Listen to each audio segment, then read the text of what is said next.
Hello mga ka-Millings TV fan, this is Milling, you're tuning to Millings TV. Tayo po ay nasa balkonahe at maingay po yung ating harap at saka gilid.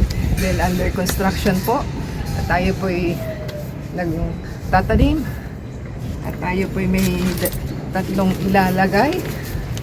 Meron po tayong lettuce. At ito po ay 50 pesos. From 69 naging 50. From 69 naging 50 pesos na lang po siya. So yan po ang ating itatanim. Tayo po yung magre-repotting lang kasi nangamatay po ang ating mga halaman na snake plants. So ito po ang ating ilalagay, si lettuce. So pwede naman po siya sa tao yan. Pwede sa tubig, pwede rin naman po sa ating soil. So, yan po ang ating gagawin. Ganun pala itsura ni lettuce. So, ito po ang kanyang seed. Ganyan po ang itsura ng seed ni lettuce. So, ang dami pala niya. Ating pong ibaon muna para malaman po natin na lettuce siya. So, hindi pa po natin na yung ating si pok choy, meron na naman si lettuce. So, yan po ang ating gagawin sa ating pananim. Konti-konti lang po muna.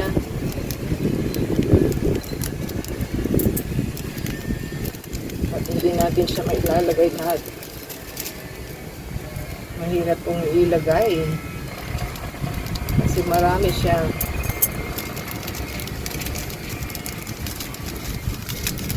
Kukuha lang po tayo ng ating ibabaon. Ganda ng kulay niya. So, ganyan pala si lettuce. So, marami na po yan at baka mag-away-away na sila. Yan po ang ating tatabunan para po mabuhay siya.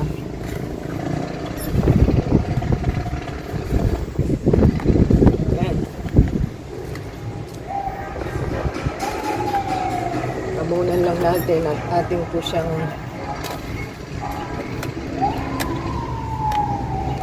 kailangan po talaga aanhin yung inyong halaman. Ayan. Natin po na natin halaman.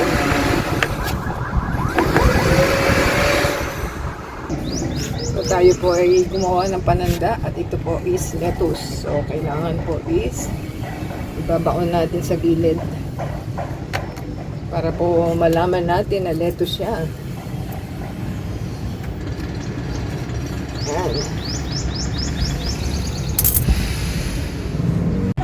Ayan na po ang ating mga itinanim. Ayan, kung nagustuhan po nila ang ating video na ating itinanim, ayan, yan na po ang ating mga tinanim. So, paggabi na po, kailangan huminto na po tayo. So, kung nagustuhan po nila, give us a thumbs up, comment down below, subscribe po sila. At sa Facebook, Twitter, TikTok, and Instagram. So, until next time po, God bless everyone.